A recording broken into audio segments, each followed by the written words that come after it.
AITA for canceling my wife's trip after she let another man act like she was his? I'm Peter, 39, and when this all happened, Claire and I had been married for 9 years. We were the couple who still split airport snacks because she hated paying $6 for a bag of pretzels, and I was the guy who kept our travel points organized because she never remembered passwords. I used to think giving your wife space was proof of trust.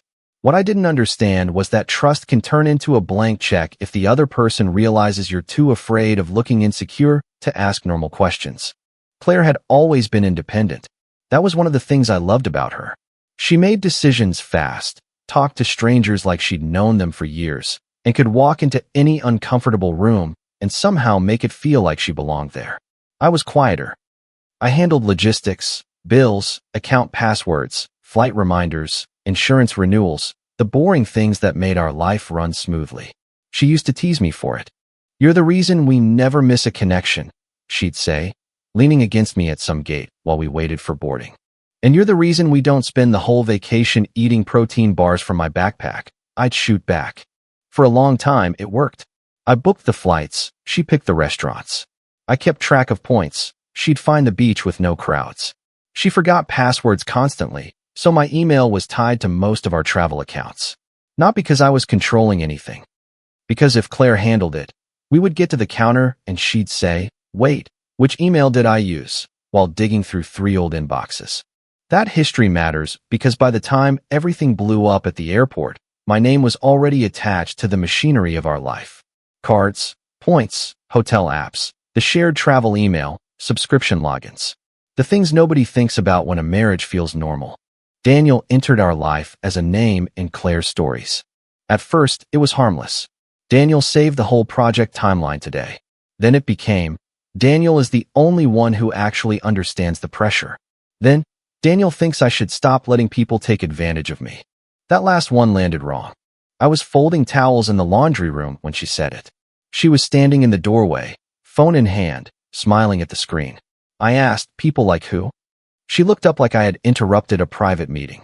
"I wasn't talking about you. I didn't say you were. But your face did." That became the pattern. I'd ask a normal question, and somehow the conversation would become about my tone, my face, my insecurity, my need to sit with discomfort, instead of making her explain herself. She started using words that sounded calm but worked like locks. "You have to trust me. You're not acting like yourself. I need room to be a person outside this marriage." I agreed with the last one in theory. I had never checked her phone. I had never told her she couldn't have male friends. I had female friends. She had male friends. I did not want a marriage that ran on surveillance and suspicion.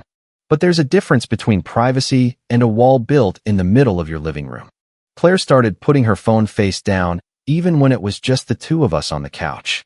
She changed her passcode. She'd get a message, smile before she even opened it, and then go cold when I noticed. One night, her phone buzzed 3 times during a show we were barely watching. I said, "Is Daniel texting you this late for a reason?" She paused the TV and stared at me. "He's stressed. It's almost midnight. Please don't make every man a threat." "That's not what I'm doing." "Then what are you doing?" "Asking why he needs you at midnight." She gave a small laugh, not amused, just sharp. "You realize how that sounds, right?" And because I didn't want to be that husband, I backed down. I actually apologized. I said sorry. I'm tired. She didn't say it was okay. She just picked up her phone and walked to the bedroom. I told myself maturity meant not reacting to every uncomfortable thing. I told myself insecurity ruins marriages. I told myself Claire would talk to me if there was anything real to talk about. My sister Maya was the first person who said what I didn't want to hear. It was a Thursday night. Claire had canceled plans with me because one quick project call with Daniel turned into nearly 3 hours. I ended up pacing outside with my phone, listening to Maya wash dishes on her end of the call. "So she canceled on you to be on the phone with him for 3 hours?" Maya asked. She said it was work. After hours? Projects run late. Peter. I hated that tone. Maya has a way of saying my name like she's putting down a heavy box. What? Calm doesn't mean you have to volunteer for disrespect. I don't want to be controlling. Then don't be controlling. Be the husband with boundaries. I remember rubbing my forehead and staring at our driveway. The porch light had burned out again, and I had been meaning to replace it for a week. Inside, Claire was laughing, that open, bright laugh I hadn't heard directed at me in months. What boundary, Maya? Don't talk to your coworker? No. How about, don't make me feel crazy for noticing obvious changes in my own marriage? That was the thing about Maya. She didn't tell me to spy. She didn't tell me to go through Claire's purse or follow her. She just kept pointing out that I was apologizing for noticing things. Owen, my closest friend, was more blunt. You're being trained, he told me one afternoon when we met for coffee. Every time you ask a normal question, she makes it painful enough that you stop asking. That sounds dramatic. It sounds familiar. Owen had gone through a nasty breakup years before, and he still had the emotional posture of a man who learned not to hand people ammunition. Don't yell, he said. Don't threaten. Don't send long emotional texts. But stop pretending that silence is proof you're healthy. I didn't know it then, but his advice probably saved me from becoming the villain Claire had already started describing. The week of the airport incident began with a bank alert. I was at home making coffee when my phone buzzed. A hotel authorization hold had been placed on a card in my name. It wasn't one of our shared bill cards. It was my personal travel card, the one Claire had as an authorized user because years ago it made hotel check-ins easier when we traveled together. The amount was too high for a random mistake. A minute later, an airline points notification came through. A large chunk of miles had been deducted from my account. I opened the shared travel email and saw a confirmation message. The subject line was vague enough to be useless. Your upcoming trip details. Claire came into the kitchen already dressed, hair still damp from the shower, phone tucked against her chest. Why is there a hotel hold on my card? I asked. She didn't even ask what card. She knew. It's for the work trip. What work trip? The one I told you about. You said there might be one. You didn't say it was booked through my account. She opened the fridge and looked inside like she was searching for something, even though she had just eaten breakfast. I was going to explain after check-in. I'm running late, Peter. Why are my miles being used? Because the reimbursement is easier if it's one booking. I told you it's project-related. Who's going? People from the project. That's not an answer. She shut the fridge harder than necessary. Why do you need a roster? I didn't answer right away. I watched her face. There was irritation there, but not surprise. Not guilt exactly. More like annoyance that the script had started early. I'm asking because my card and my miles are being used. She looked at me like I had disappointed her. Trust doesn't mean I'm not allowed to ask where money went, I said. That sentence is exactly the problem. I almost laughed. I couldn't believe how smoothly she did it. My card was charged, my points were used, and somehow the problem was the sentence I used to ask about it. The trip was supposed to be short, 2 nights. Claire said it involved meetings and a project review. When I asked why I hadn't seen a team itinerary, she said, because not everything has to go through you. I said, it literally went through my account. She rolled her eyes and walked away. The next morning, she asked me to drive her to the airport. Parking will be ridiculous, and I'm already stressed, she said, dragging her suitcase near the front door. Can you just help me without turning it into a hearing? I stood by the counter with my coffee and looked at the suitcase. It was the navy one we usually shared for weekend trips. Its zipper had a red string tied to the pull where Claire had once broken off the rubber handle. Who else is going? I asked. She exhaled through her nose. People from the project. Names. Peter. I'm driving you to the airport for a trip being paid for with my account. Names. She stared at me, then looked down at her phone. Daniel is coordinating part of it. There are others. It was the first time she admitted Daniel was connected to the trip. Is Daniel on the flight? This is exactly why I didn't tell you every detail. So yes, I'm not doing this right now. I should have stopped there. I should have said no to the ride and made her get a rideshare. But a part of me still wanted to be fair. Another part wanted to see what she would do when there was nowhere left to hide. That's a hard thing to admit. I wasn't just trusting her anymore. I was testing whether my own marriage still had a floor. The ride to the airport was quiet except for her phone. It buzzed in her lap twice. She angled it away from me the first time. The second time, it lit up on the center console when she set it down to fix her seatbelt. Daniel, can't believe he's actually driving you there. Claire flipped the phone over too late. For a second, the road noise disappeared. My hand stayed on the wheel. Hazard signs, exit lanes, brake lights, the usual airport chaos ahead of us. All of it looked too normal for what I had just read. Why would Daniel say that? I asked. Claire looked out the window. Because you're staring at my phone now? I didn't touch your phone. You don't have to touch it to violate privacy. That one almost got me. Not because it was true, but because it was so practiced. She had a way of turning a visible fact into a moral failure on my part. I pulled up to departures, put the car in park, and turned on the hazards. An airport employee in a reflective vest was already waving cars along. Travelers rolled suitcases around us. A family argued over passports by the curb. Someone behind me honked, even though nobody at airport departures has ever made anything faster by honking. I got out and opened the trunk. Before I could lift Claire's suitcase, Daniel stepped out from between two cars with his own black carry-on. He looked polished in a way that felt deliberate. Crisp jacket, expensive watch, that relaxed airport confidence people have when they think they're the main character in someone else's scene. "Claire," he said, smiling too warmly. She smiled back before she caught herself. Then Daniel reached past me and took her suitcase from my trunk. "I've got her now, Peter." Not, "I've got the bag." Not, "Thanks for the ride." Not even, "We'll take it from here." "I've got her now." Claire did not correct him. She didn't say, "Don't talk to my husband like that." She didn't say, "He's helping me." She didn't even look embarrassed on my behalf. She leaned closer and whispered, "Please don't make this about you." That was the moment the marriage shifted in my head. Not ended, exactly. More like a lock turning. I looked at Daniel's hand on her suitcase. I looked at Claire avoiding my eyes. I looked at the airport employee motioning again for me to move my car. "Is he on the trip?" I asked. Claire's mouth tightened. "Peter." It's a yes or no question. Daniel gave a small, smooth laugh. "The trip is handled." I looked at him. "I wasn't asking you." Claire's eyes flashed. "This is what I mean. You're doing it in public." "No," I said. "You did this in public." The old version of me would have stayed there arguing until I sounded exactly as unstable as she had been telling people I was. I could feel that version right under my skin, hot and ready. I wanted to ask how long. I wanted to ask who knew. I wanted to ask why she hated me enough to let him say that. Instead, I shut the trunk. "I need 5 minutes," I said. Claire frowned. "For what?" "To check something." I walked into the terminal with my phone in my hand.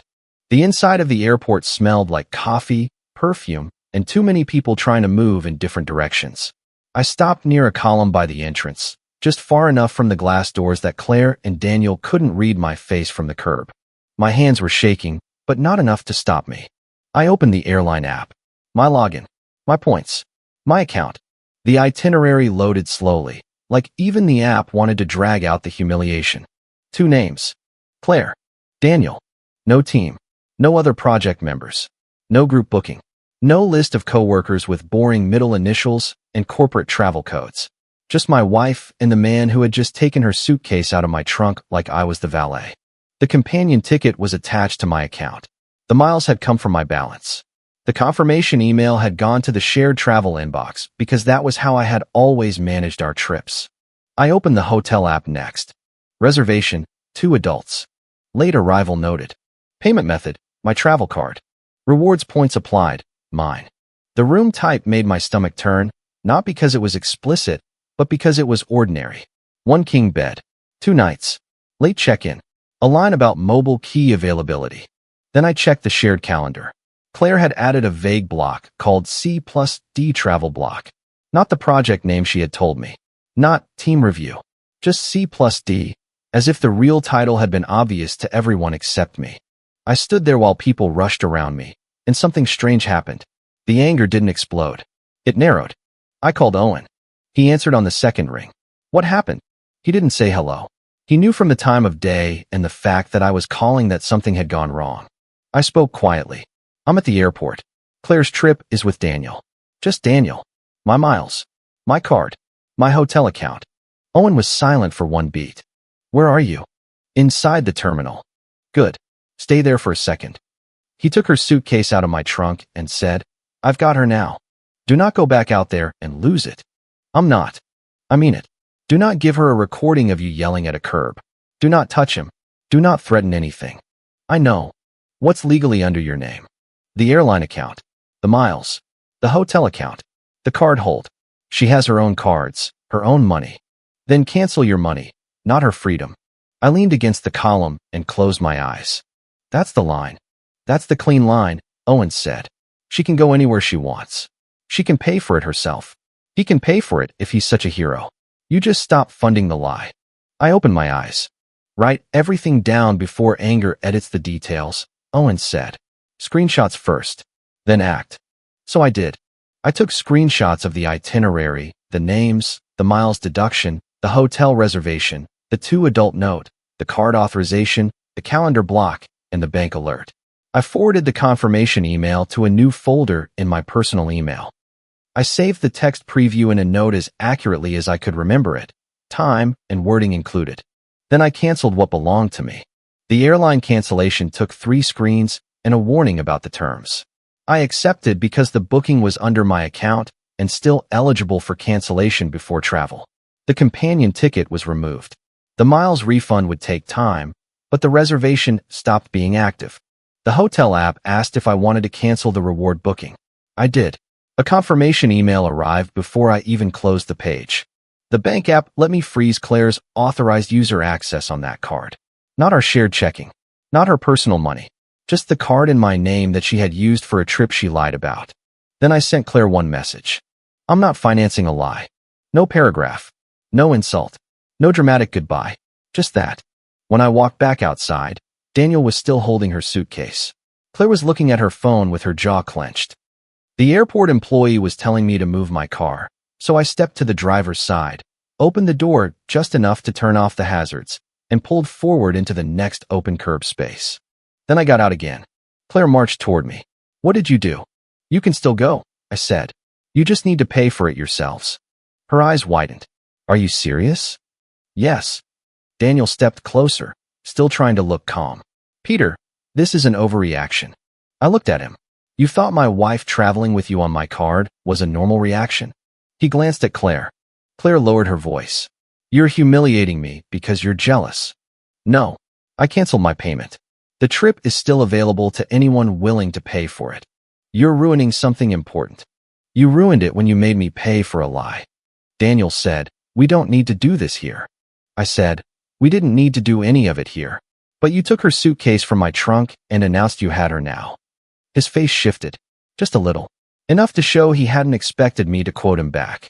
Claire looked around, suddenly aware of people moving past us, a man dragging a golf bag, a woman balancing a toddler and a backpack, the airport employee staring daggers at my car. Can we just talk at home? She asked.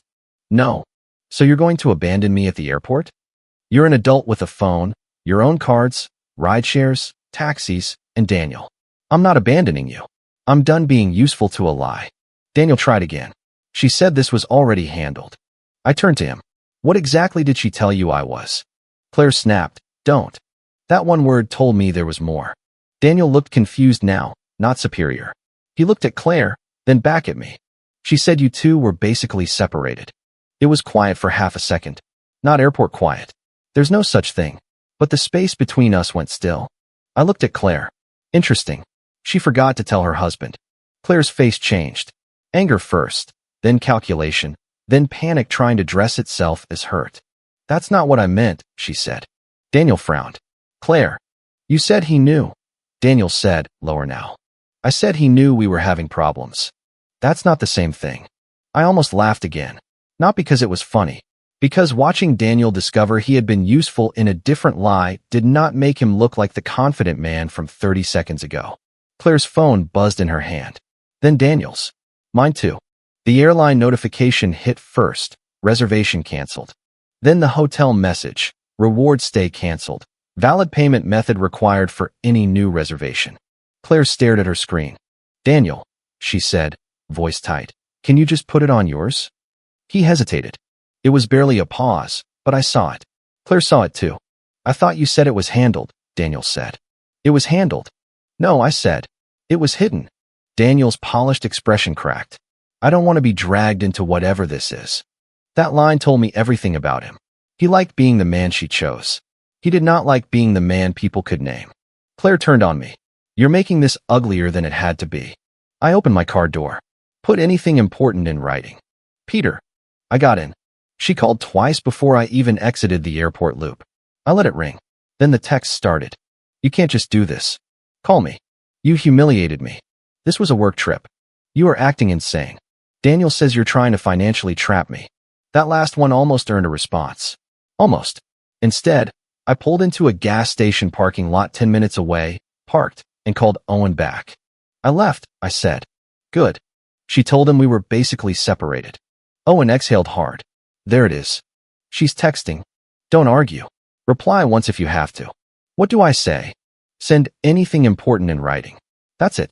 Don't defend yourself to the person creating the mess. I sent exactly that. Send anything important in writing. Then I drove home. The house looked wrong when I walked in. Same couch. Same bowl by the door with loose keys and old receipts. Same half-dead plant Claire kept insisting would come back. Her coffee mug was still in the sink, lipstick on the rim, like she had just left for a normal day and would be back annoyed about traffic. I stood in the kitchen and let myself feel the part one had refused to feel at the airport. It wasn't just jealousy. It wasn't even the trip.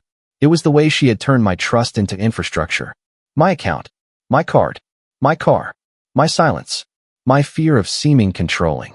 All of it used to make her lie easier. Maya came over that evening with takeout I barely ate. She walked in, looked around, and didn't say, I told you so. That's how I knew she was really angry. I showed her the screenshots. She sat at the kitchen table scrolling through them, her face getting harder with each one. 2 adults, she said. Yeah. Companion ticket from your account. Yeah. And she asked you to drive her. Yeah. Maya put the phone down carefully, like she didn't trust herself not to throw it. You're not controlling her, she said. You're controlling your own access. I know. You look calm. I am. That's the scary part. No, she said.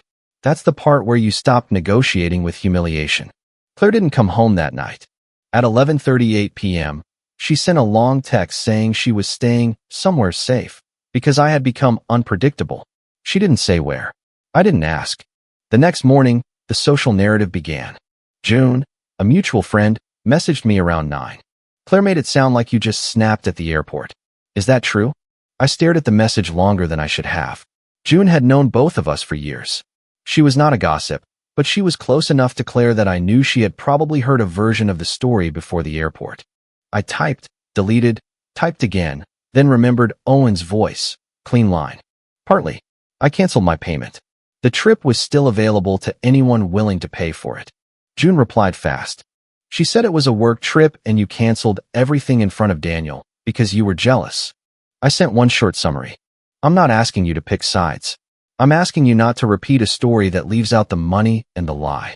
Then I attached 4 screenshots. The 2-name itinerary, the hotel reservation with 2 adults, the bank alert, and my message to Claire saying I wasn't financing a lie. I did not send every personal text. I did not send anything humiliating just to humiliate her. I sent enough to correct the lie. June went quiet for almost an hour. Then she wrote, I didn't know your card was paying for it. A minute later, I didn't know Daniel was the only other person going. Then, I'm sorry. That changes everything.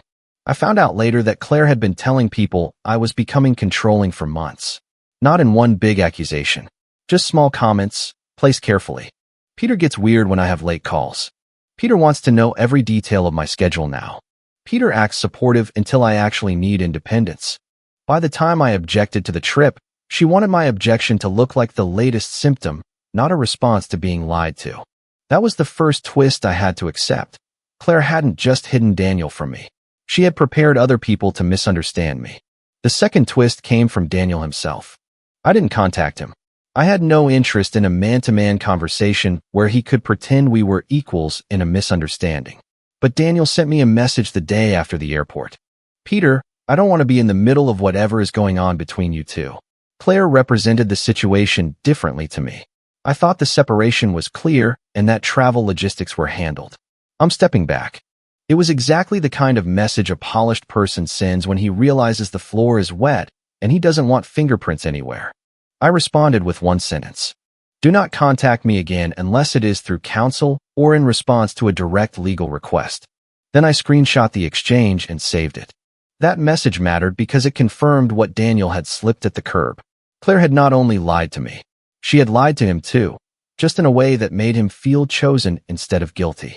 The strange thing was, I didn't feel sorry for him. He had enjoyed the disrespect when he thought I was the only person being embarrassed. He got cautious once his own reputation touched the mess. The next several days became a test of whether I would keep my temper long enough to protect myself. Claire switched from angry texts to emotional paragraphs. I can't repair this if you keep punishing me. You made me feel like a criminal for needing space. Daniel was never what you're making him into. You don't get to act perfect when you were checked out too. Some of it hurt because there were pieces of truth buried inside the manipulation. I had been distant at times. I had avoided hard conversations. I had worked late when things were tense because work felt easier than sitting across from someone who treated me like a complaint waiting to happen. But marriage problems did not book a king room with Daniel on my points. Marriage problems did not make her tell him we were basically separated. Marriage problems did not make her watch him take her suitcase from my trunk and say he had her now. I met with a family attorney 3 days later. I won't pretend I walked in with a dramatic folder like in a movie. I had a messy stack of printed screenshots, notes on my phone, and a legal pad where I had written dates badly because my hand kept cramping. The attorney listened without much expression. That was oddly comforting. When I finished, he said, "Protecting your accounts is not the same as retaliation, but do not get creative." "I'm not trying to punish her financially," I said. "Good. Keep legitimate obligations clean. Shared bills, necessary expenses, anything you are legally required to maintain until there is an agreement. But you are allowed to stop funding personal spending, travel rewards, and authorized user access on accounts solely in your name." What about communication? Writing whenever possible. No long emotional phone calls. If she calls and it becomes a fight, end it. Document everything. It was boring advice, which made it useful. That afternoon, I opened a separate account for my income. I did not drain our shared checking. I left money for the mortgage payment, utilities, and normal household bills. I changed passwords on travel accounts, my personal banking, insurance login, and subscriptions tied only to me. I removed Claire as an authorized user from the travel card and a second card she had not used in years. Then I moved my personal documents. Maya helped. We packed my passport, birth certificate, tax records, old hard drives, a watch from my grandfather, and a few things I didn't want to argue about later. I rented a small storage unit with a roll-up door that screeched when we opened it. The receipt printed crooked, and for some reason, that is the detail I remember most clearly. At one point, Maya found a framed photo of Claire and me from a trip years earlier. We were sunburned, squinting, laughing at something outside the frame. "Do you want this?" she asked. I took it and looked at it for a long time. "Put it in the box," I said. Storage. Storage. I wasn't ready to throw away evidence that we had been happy. I just couldn't keep it in the living room like a witness. Claire finally came home 4 days after the airport. I was in the kitchen, labeling a folder of account changes, when she walked in carrying the navy suitcase. The red string on the zipper was still there. She looked tired, not destroyed. Tired in the way people look when the story they told did not land as cleanly as they expected. "We need to talk," she said. I closed the folder. "Okay." She sat across from me at the kitchen table. "I didn't go," she said. "I know." Her eyes narrowed. "How?" "Because the airline sent cancellation updates to my account." She looked away. "Daniel thought it would be better if we didn't," she said. "Daniel thought paying for it himself would be worse." "That's unfair." "Is it untrue?" She pressed her lips together. I waited. "I was lonely," she said finally. There it was. The word she had been building toward for months. "I'm not saying I handled everything perfectly," she continued. "But you were so checked out. You made me feel invisible. Then you should have talked to me." "I tried." "You talked around me. To friends. To Daniel. Not to me. Because you shut down." "I shut down when every question became an accusation against me." She leaned back. "This is what I mean. You always sound so calm, like you're above it." "I'm not above it. I'm trying not to make it worse." "You already made it worse." "No. I made it documented." She flinched at that. I asked, "Did you tell Daniel we were basically separated?" She stared at the table. "Claire, I said we were not in a good place." "That's not what he said." "Daniel misunderstood." "Did June misunderstand too?" Her eyes came up quickly. I said, "She asked me why I sabotaged a work trip." Claire's face hardened. "You sent her screenshots?" She asked directly. I answered with enough proof to stop her from repeating a lie. You had no right to bring her into this. You brought her in months ago when you started describing me as controlling. I needed support. You needed an audience ready before I knew there was a show. She stood up too fast, chair scraping the floor. I can't talk to you when you're like this. Like what? Punitive. I almost smiled. Not because it was funny, but because punitive sounded so much cleaner than caught. I'm willing to try counseling, I said. That surprised her. It surprised me too, a little, but I meant it at the time. 9 years is not something I wanted to throw in a dumpster because I was angry. I needed to know I had offered one real path before I walked away. Her shoulders dropped slightly. You are? Yes. Full disclosure of the travel spending. No private contact with Daniel. Separate finances while we work through it. Counseling with someone we both agree on. The softness left her face. No private contact? Yes. You can't make rules for me. Correct, I said. I can make rules for what I stay married to. She crossed her arms. So counseling, but only if I let you control who I talk to. Counseling, if you stop private contact with the man you lied about traveling with. He is part of my professional life. Then put necessary communication in group channels or written project emails. Not private late-night calls. Not travel blocks. Not hotel reservations. You're making this impossible. No, I'm making it specific. She shook her head. I can't repair this if you keep punishing me. There it was again. Repair without accountability. Counseling as a reset button. My boundaries as evidence of cruelty. She left the kitchen and shut the bedroom door. For 2 weeks, we existed in the same house like cautious strangers. I slept in the spare room. We communicated mostly by text, even when we were under the same roof. The texts were absurdly formal sometimes. Claire, are you paying the electric bill? Me, yes.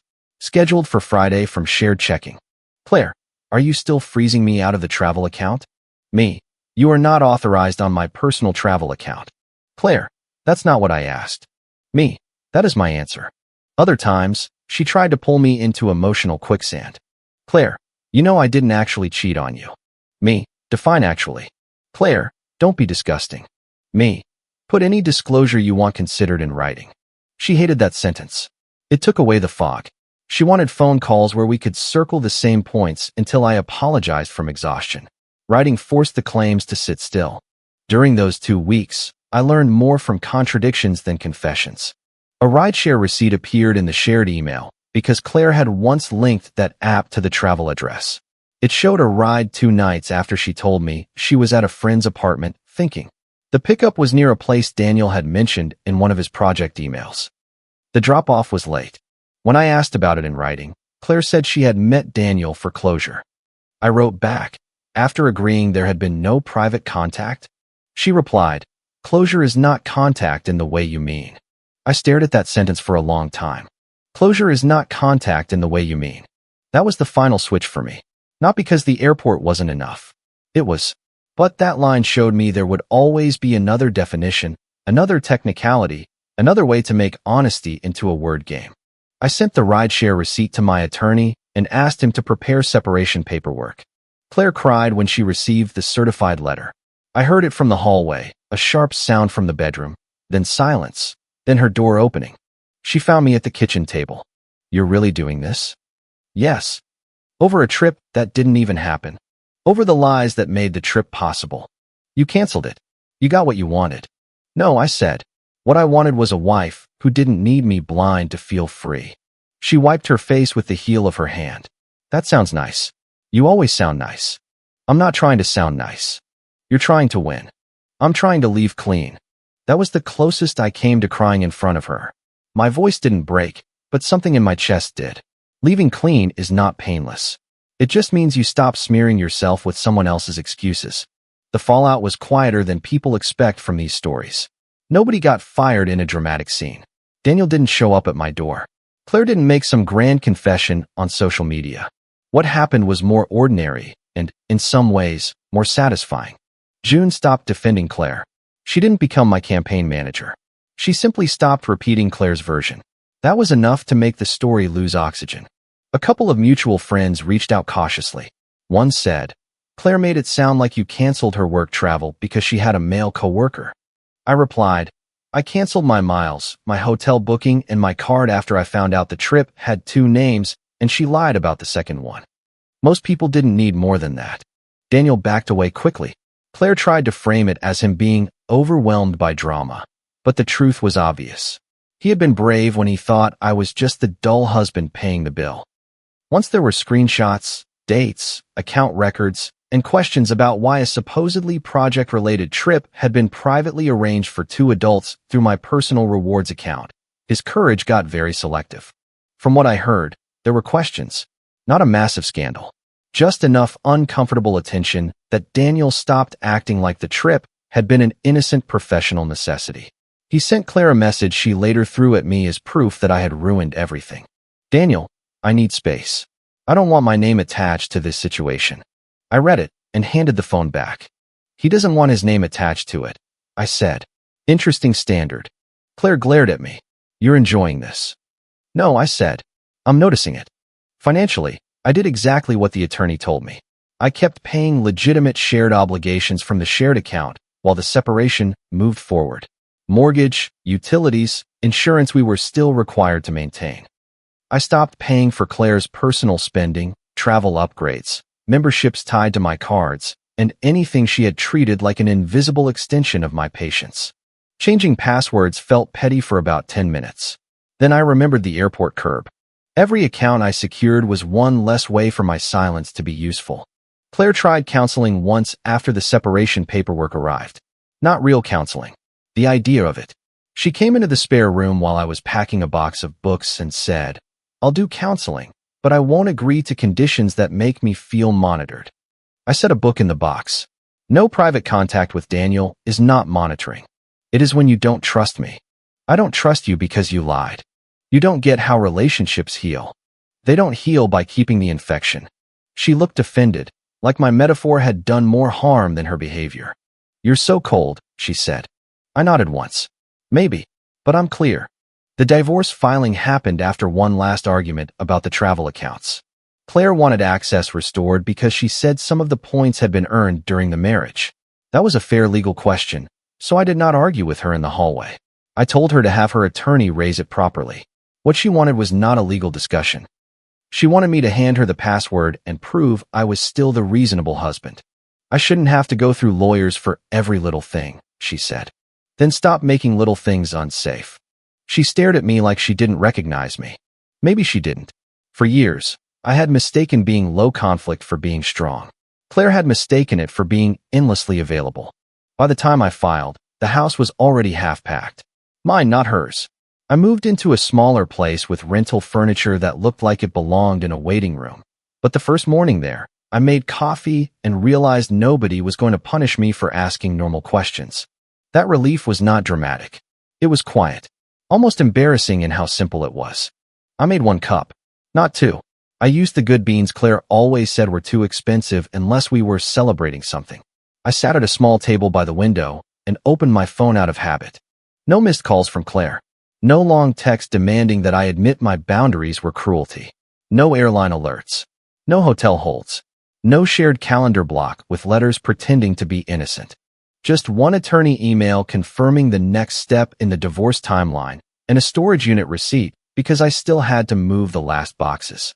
Months later, Claire tried one more emotional angle through her lawyer. She wanted me to agree quickly to paperwork involving the former shared mortgage and added a personal note at the bottom of the email chain. "Peter, I know things got bad, but I hope you can be human about this." The phrase almost worked. That was the old hook. Be human. Be reasonable. Be mature. Be the kind of man who absorbs disrespect quietly so nobody has to feel guilty. I asked my attorney to respond to the paperwork only. Later, Claire sent a separate message from a new number. I made one mistake. I stared at it for less time than I expected. Then I forwarded it to my attorney and blocked the number. My response went through counsel. The trip was one choice. Lying about Daniel was another. Using my money was another. Rewriting our marriage to friends was another. Meeting him again and calling it closure was another. Claire hated that. I know because the next message came through her lawyer, with no personal note this time. The divorce did not make me rich. It did not magically erase the hurt. I lost money. I lost friends who preferred the easier version. I lost the future I thought I was building with someone who used to share overpriced airport pretzels with me and laugh about it. But I kept my records. I kept my boundaries. I kept my name off the parts of her life that required me to be blind. People sometimes act like the cruelest thing you can do is stop helping. They don't ask whether the help was being used to hold the lie together. I didn't blow up her trip. I just took my name off it, and everything collapsed without me holding it up. If you liked it, don't forget to leave a comment and support the channel by subscribing. See you in the upcoming stories.